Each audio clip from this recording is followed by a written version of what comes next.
오늘의 사연 시작합니다. 안녕하세요.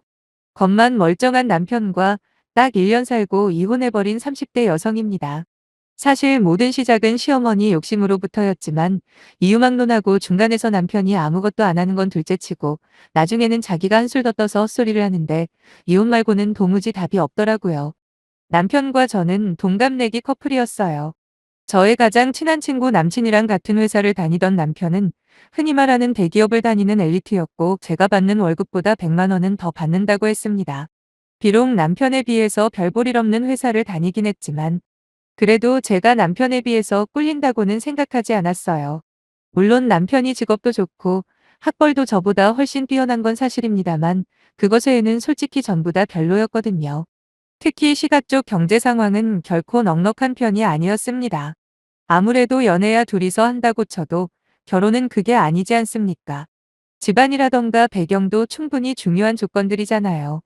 시아버지 같은 경우에는 평생 생산직으로 근무를 오래 하셨고 시어머니는 전업주부로 지내셨습니다. 여담이지만 대학교 때 남편이 다들 가는 해외 유학 대신에 워킹홀리데이를 선택했던 이유도 시부모님의 경제적인 상황과 무관하지 않았다고 하더군요. 반면에 저희 친정은 꽤 많이 여유가 있는 편이에요. 다행히도 저희 조부모님께서 돌아가시면서 큰 재산을 아빠한테 물려주셨거든요. 저희 아빠는 그냥 평범한 공무원으로 일을 하시며 평범하게 살고 계셨는데 한순간에 많은 돈이 생기다 보니 한동안 많이 당황스러우셨다고 하더라고요. 그러다 주변에서 부동산을 사두라는 이야기를 귀담아 들으시고는 제가 대학교 올라갈 무렵 아파트를 세 채를 사셨죠. 저희 오빠와 저한테 한 채씩 증여해 주시고 나머지 한 채는 노후 준비용으로 가지고 계실 거라고 하셨어요. 물론 세금도 전부 내주셨고요. 그때만 해도 저는 대학교 2학년인가 그랬는데 학교하고 거리도 애매하고 그래서 그 집은 월세를 놓고 정작 저는 원룸에서 자취를 했네요. 친정 부모님께서는 어차피 제 소유의 재산이니 알아서 하라고 허락해 주셨고요.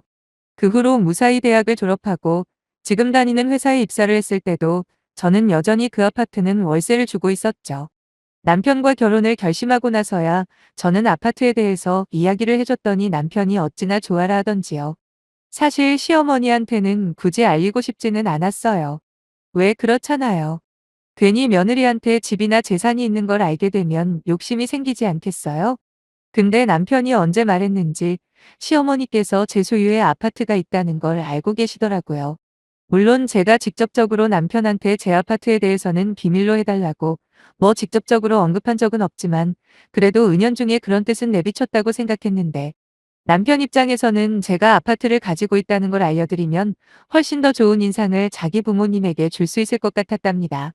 뭐라더라 점수를 딸 것 같았다나요? 실제로 남편의 생각이 맞아떨어진 건지 어머님은 저를 꽤나 마음에 들어하는 눈치셨어요. 특히나 상견례 자리에서 저를 얼마나 칭찬해 주시고 챙겨주시는지 처음엔 시가의 경제적인 부분 때문에 약간은 망설였던 친정 부모님께서도 그깟 돈 조금 없으면 어떠냐 어른들이 저렇게나 좋은 분들이고 이뻐해 주시는데 그걸로 충분하다며 제 결혼을 진심으로 축복해 주셨습니다. 돈 이야기가 나와서 하는 말이지만 사실 시부모님께서 한 푼도 도와주지 않은 건 아니에요. 결혼할 때 보태쓰라며 남편에게 3천만 원을 주셨거든요. 그런데도 정작 남편이 모아둔 돈이 6천밖에 되지 않아서 남편이 동원할 수 있는 돈은 1억이 채 되질 않더라고요. 물론 돈이 전부는 아니라고 생각해요. 그리고 제가 정말 돈만을 중요하게 여겼다면 탐탁치 않아 하는 친정부모님을 설득하면서까지 남편과 결혼을 하려 했겠어요? 한편 저 같은 경우에는 구입한 지 1년도 안 된 차도 있었고 모아놓은 자금도 1억 이상 있었어요. 거기다 친정에서도 원한다면 따로 지원을 해주시겠다고까지 하셨고요. 이미 일전에 받은 아파트도 있고 해서 추가적인 도움은 거절하긴 했습니다.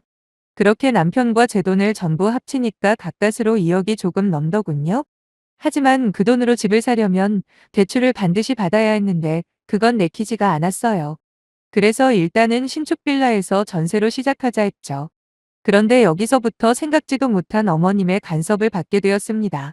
어머님께서 말씀하시기를 당연히 제 이름으로 된 아파트가 있으니까 거기서 신혼살림을 꾸릴 줄 아셨다대요. 결혼에 보태라고 주신 돈은 당신 아들 차 사는데 쓰길 바랬다고 하시길래 솔직히 이게 무슨 소린가 당황스럽긴 했습니다. 그렇다고 시시비비를 따지기도 뭐해서 제 아파트는 월세로 두는 편이 훨씬 이득이라고 설명을 드렸어요. 당장 저희가 들어가서 살기에도 전세 계약 문제에 걸리는데 거기다 인테리어까지 해야 하려면 금전적 시간적으로 불가능하다고 말이죠. 그랬더니 역시나 어머님께서 명의 부분을 들먹이시더라고요. 적어도 남편 이름을 명의에 올려두라고. 어쨌든 이제부터는 부부가 되었는데 니 꺼 내 거가 어디 있냐입니다. 어머님의 말씀이 끝나자마자 바로 싫다고, 그건 곤란하다고 딱 잘라 거절을 해버렸어요. 아니 생각해보세요. 그 아파트를 빼고서라도 제가 쓴 결혼 비용이 훨씬 많잖아요. 거기다 애를 낳은 것도 아니고 뭐 같이 산지 10년이 된 것도 아닌데 왜 굳이 결혼하기 한참 전에 친정아빠한테 받은 재산을 나눠 가진답니까? 물론 최대한 예의를 갖춰서 거절하기는 했지만 그것도 어머님 눈에는 마음에 안 들었나 봐요. 그 후로도 잊을만 하면 부부 생활에 대해서 일장연설을 하셨고 결론은 언제나 하나였지요. 부부 생활이라는 게 하나하나 따져가며 선을 긋는 게 아니라고, 자기가 조금 손해본다 생각이 들어도 참고 아량을 베푸는 게 중요하다네요. 그때마다 저는 어머님 뜻은 충분히 알겠다. 하지만 저도 성인이고 아파트 공동명의 문제는 저와 남편이랑 나중에 알아서 하겠다고 대답을 하며 넘겨왔습니다. 시간이 조금 지나면 잠잠해질 줄 알았던 어머님의 집착은 제 예상과는 다르게 점점 심해지더라고요. 나중에는 공동명예 자체보다 시어머니 말을 거역하는 며느리에 대한 분노로 바뀐 듯 보였거든요. 결국 시아버지 생신날 일이 터지고 말았네요. 식사를 마치고 다 같이 과일을 먹을 때였어요. 어머님께서 또다시 제 아파트를 언급하시면서 이제는 명의의 남편 이름을 올려야 하지 않겠냐고 하시길래 이번에도 앵무새처럼 같은 설명을 하며 완곡한 거절의 뜻을 내비쳤어요. 사실 언젠간 남편과 공동명의를 하거나 아니면 그 아파트에 들어가 살 계획이긴 했어요. 근데 결혼한 지 1년도 안 된 상태에서 단지 시어머니가 시킨다는 이유만으로 그렇게 하기는 싫었거든요. 그러자 시어머니가 갑자기 서럽다며 그 자리에서 우시는 게 아니겠습니까? 다들 당황해서 어쩔 줄을 몰라 했죠. 어머님은 이게 전부 제가 시부모 돈 없다고 무시하는 거라면서 저를 마치 돈 가지고 유세 떠는 사람으로 몰아가시더라고요. 사실 막말로 그깟 공동명예 해주는 거 별거 아니라고 생각하실 수도 있어요. 근데 시어머니뿐만 아니라 남편의 태도도 마음에 안 들어서 안 하고 있었던 이유도 있거든요. 한 번은 남편한테 제 심정을 토로한 적이 있습니다. 어머님이 자꾸만 공동명예 타령을 하시는 게 스트레스 받는다고요. 그랬더니 남편이 웃으면서 사실은 자기도 약간 섭섭했다는 거예요. 물론 자기는 거절을 했을 테지만 어떻게 한 번 권유도 안 하냐, 말이라도 한 번 해줄 수 있는 거 아닌가라고 말을 하는데 이게 남편이 섭섭해할 일인가 싶었어요. 저희 결혼할 때를 자꾸 들먹이는 것도 피곤하지만 현실이 그렇잖아요. 제 아파트를 제외하고도 넉넉하게 결혼 비용 대며 결혼했습니다. 그러면 적어도 저한테 미안한 감정은 못 가질 망정 제 아파트를 탐내는 건 상식적으로 너무 염치가 없는 거 아닙니까?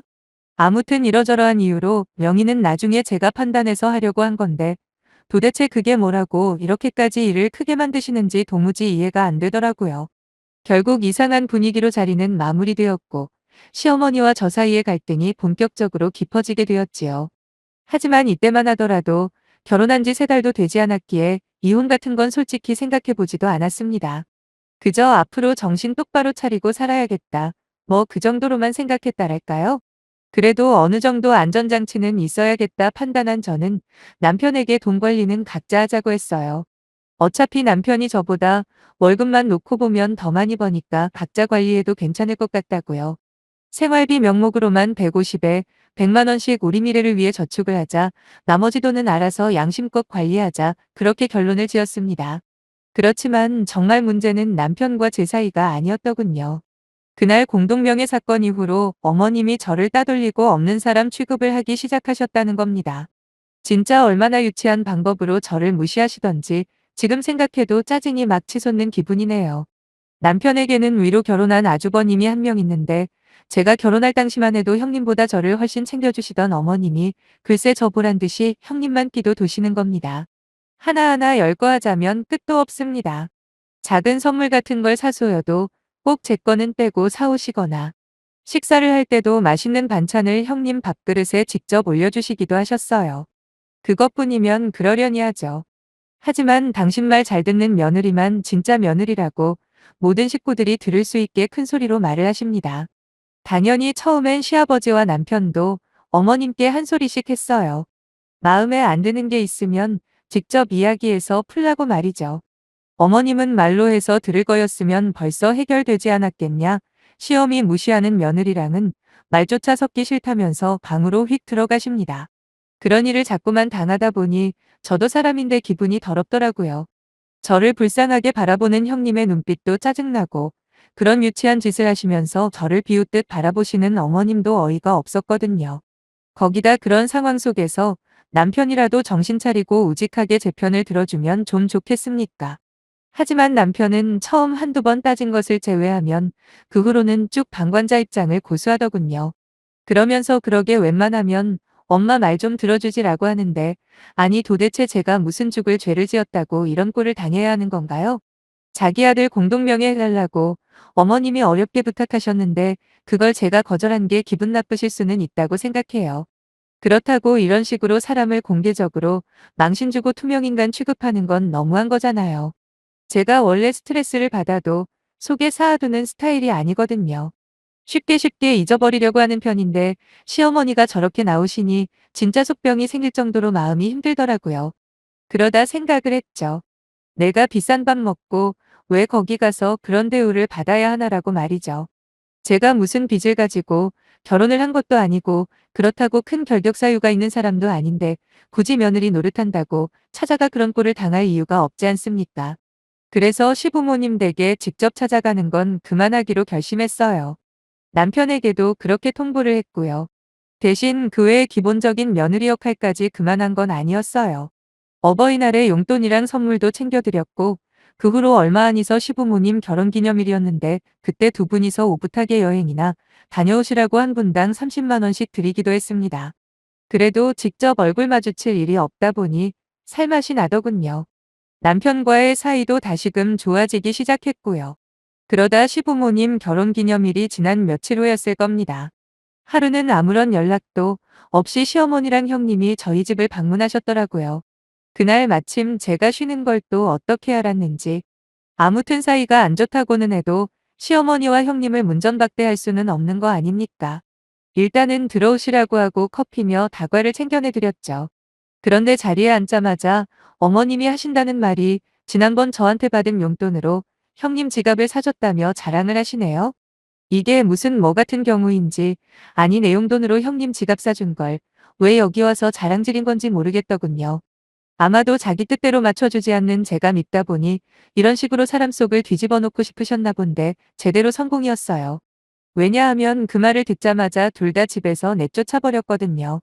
어머님한테 드린 용돈이니 그걸 어디에다 쓰던 내 알바 아니지만 굳이 여기까지 찾아와서 나를 비아냥거리는 건 용납 못한다고요. 그리고 앞으로 어머님한테 용돈 한 푼 안 드릴 거라고 해버렸습니다. 실실거리며 나가는 시어머니와 형님의 뒷모습을 보며 진짜 참담하더라고요.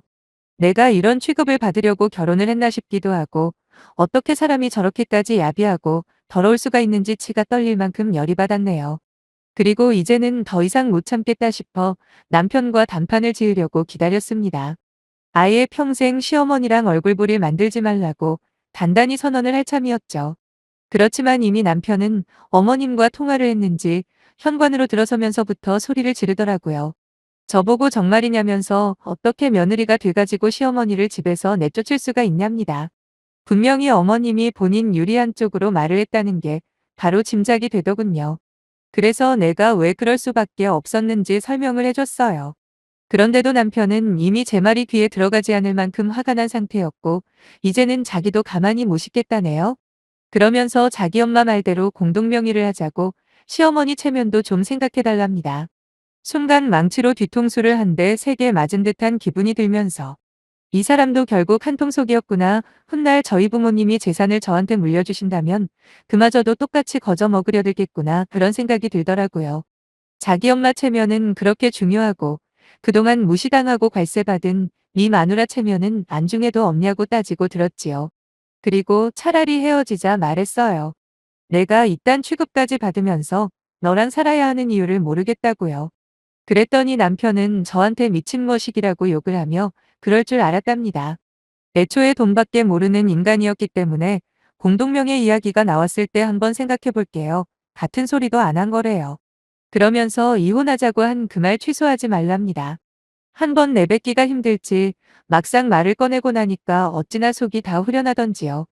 이후로 집주인분에게 양해를 구해 집을 내놨습니다. 저희 부부가 참 다정하고 잘 사는 것 같아 보기 좋았다면서 왜 이혼을 하냐고 자꾸 캐물으시길래 있는 그대로 전부 이야기를 했어요. 그랬더니 자기도 시집살이를 못 견뎌 이혼했다고 하시더라고요. 그나마 저는 애가 없어서 다행이라고 wil사님 위로까지 해주셨네요. 그리고 동병상련이라 느끼셨는지 집이 나가는데 적극적으로 협조를 해주시겠다 했습니다.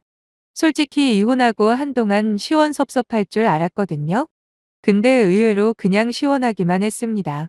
연애부터 결혼 생활을 한 세월을 생각하면 뭐 짜증나고 후회될 때도 물론 있지만 살한톨만큼의 미련도 없네요. 저는 할 만큼 했다 자신하거든요. 만약에 정당한 이유도 없이 제 아파트에 남편 이름을 올리라는 시어머니 요구를 받아줬으면 그 후로 계속해서 질질 끌려다녔을 게 분명합니다. 그런 집안과 결혼을 선택한 건 제 잘못이지만 그래도 휘둘리지 않고 마무리 짓기로 결심한 건 제가 생각해도 잘한 것 같아요. 참고로 이혼하고 얼마 지나지 않아 시어머니한테 장문의 문자가 한 번 온 적이 있습니다. 기어이 끝장을 보는구나. 멀쩡한 당신 아들 이혼남 만들었다면서 저를 원망하고 있더군요. 저는 곧바로 답장을 보냈어요. 당신 아들이 멀쩡하다니 무슨 헛소리냐고. 쪼다등신 아들이랑 내 재산 탐내는 당신 욕심 때문에 이혼하는 거라고. 제발 똑바로나 알고 짓거리시라고요. 그리고 바로 번호 차단해버렸네요. 아무튼 지나간 과거 잡고 살 거 아니면 싹 다 정리하고 앞만 보고 살아야겠죠? 그게 진정으로 제 자신에게 이득일 테니까요. 힘내겠습니다. 많이 응원해주세요. 감사합니다.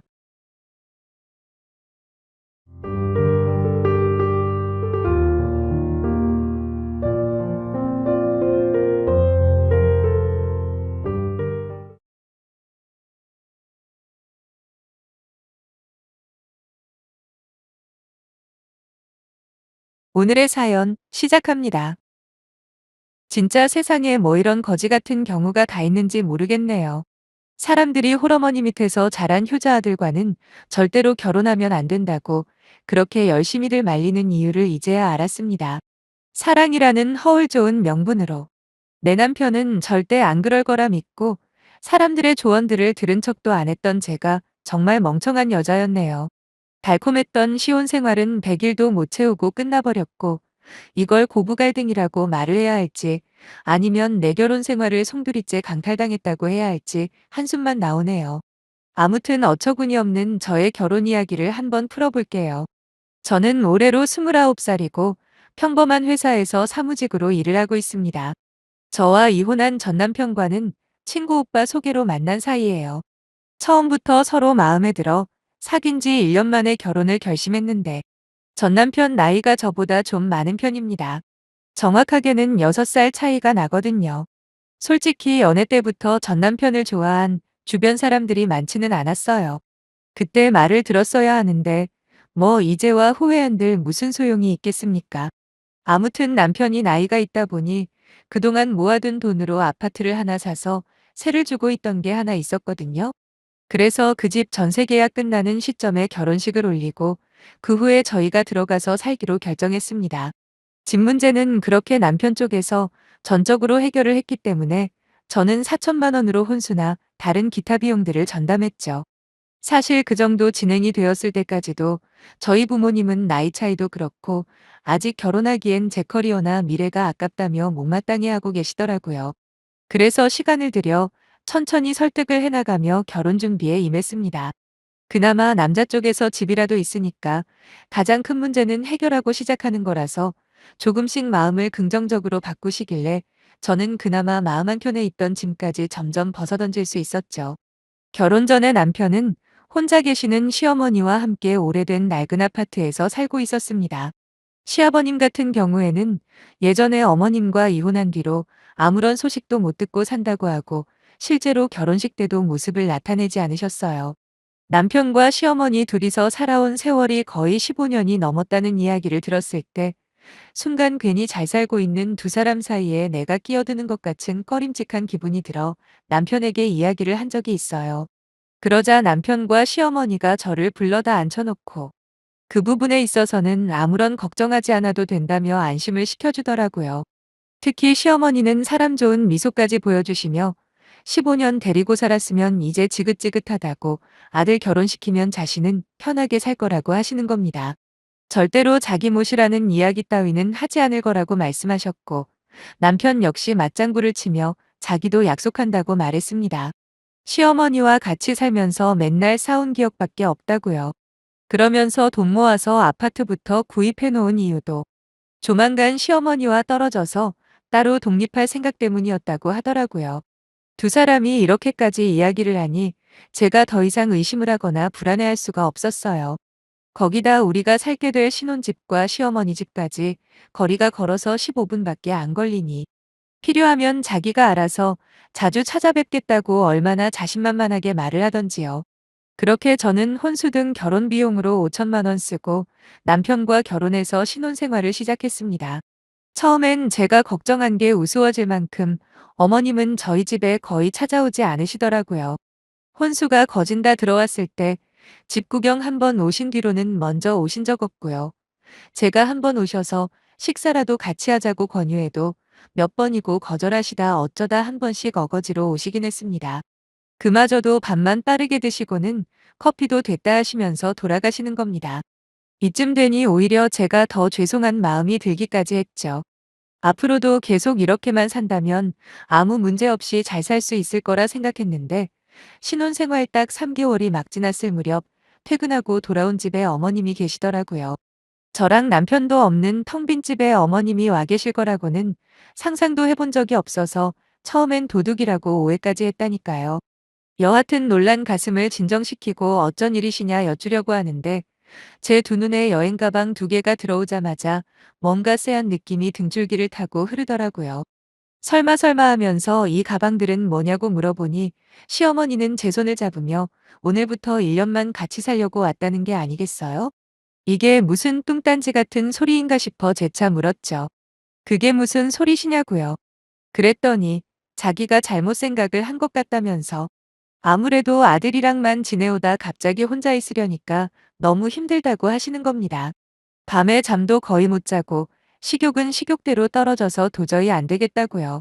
어이가 없어서 남편도 알고 있냐 물으니 며칠 전에 이미 이야기가 끝났다고 하더라고요. 이때까지만 해도 이 모든 게 처음부터 계획되었으리라고는 전혀 예상치 못했죠. 찜찜한 느낌에 다음날 몰래 월차 쓰고 찾아간 시어머니 집 근처 복덕방에서 놀라운 이야기를 들었습니다. 그건 바로 시어머니 집을 내놓은 시점이 딱 3개월 전이라는 거였어요. 말인즉슨 저와 남편이 결혼하자마자 집을 내놨다는 소리죠. 물론 워낙 낡은 집이라 아직까지 팔리지는 않고 있지만 결국 며느리한테 부담 안 준다는 소리는 그저 빚 좋은 게 살구였고 실제로는 애초부터 함께 살기로 작정했다는 결론 아니겠습니까? 남편이고 시어머니고 둘이서 저 몰래 짜놓고서는 아무것도 모르는 저를 가지고 놀았다는 사실에 극도로 분노한 저는 그대로 저희 집으로 쳐들어가 시어머니에게 당장 내 집에서 나가시라고 소리를 쳤습니다. 지금까지 둘이서 연기하면서 얼마나 뒤에서 나를 비웃었을지를 생각하면 소름이 다 돋더라고요. 평소에 늘 조곤조곤 말하고 나이차가 많이 나는 남편 앞에서도 큰 소리 한 번 안 내던 제가 그야말로 돌변해서 난리법석을 부리니 시어머니가 남편에게 전화해서 부르더군요. 헐레벌떡 달려온 남편과 그날 대판 부부싸움을 했습니다. 저는 절대로 어머님이랑 같이 못 살 뿐더러 왜 나랑 결혼하자마자 어머님 집을 내놨는지에 대해서 명쾌하게 설명해 보라고 외쳤죠. 조금이라도 납득이 안 되면 가만히 있지 않을 거라는 말과 함께요. 그러자 남편은 정작 해명해야 할 건 하지도 않고 딱 1년만 같이 살아보고 그 후에 결정하자는 미친 소리만 계속 반복하는 겁니다. 1년이던 한 달이던 어머님 집 내놓은 거 그거나 해명하라 해도 여전히 남편은 묵묵부답이었고 시어머니는 한술 더 떠서는 늙으면 죽어야지 괜히 며느리한테 욕만 얻어먹을 바엔 차라리 죽는 게 낫다라고 하시면서 불쌍한 척을 하더라고요. 그 소리를 들은 남편은 자기가 뭘 잘했다고 이제 속이 후련하냐 딱 1년만 같이 사는 건데 일을 이렇게까지 크게 만드냐 하면서 이제는 저한테 화까지 내는 거예요.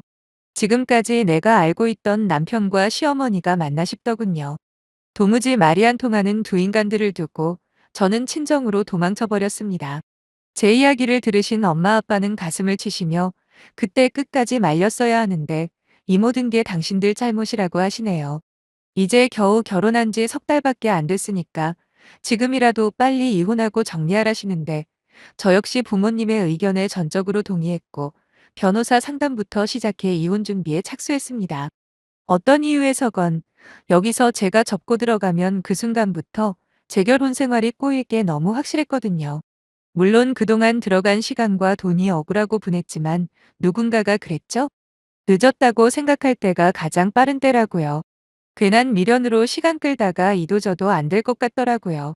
하지만 웃긴 건 제가 친정으로 와서 지내는 사이에도 남편이나 시어머니한테서 아무런 연락이 없었다라는 겁니다. 아마도 이대로 시간이 흐르면 제 마음도 어느 정도 풀릴 거라 생각했나 봐요. 그동안 연애할 때나 결혼 생활에서도 웬만하면 큰 문제 만들지 말고 좋게 좋게 넘어가자는 주의라 이렇게까지 제가 단호하게 나올 줄은 몰랐겠죠. 그러니 적당히 달래고 구슬리면 결국에는 집으로 들어올 줄 알았을 겁니다. 사실 이혼이라는 게 말이 쉽지 막상 결정 내리기에 엄청난 결단력이 필요하다는 걸 저도 이번에 깨달았거든요.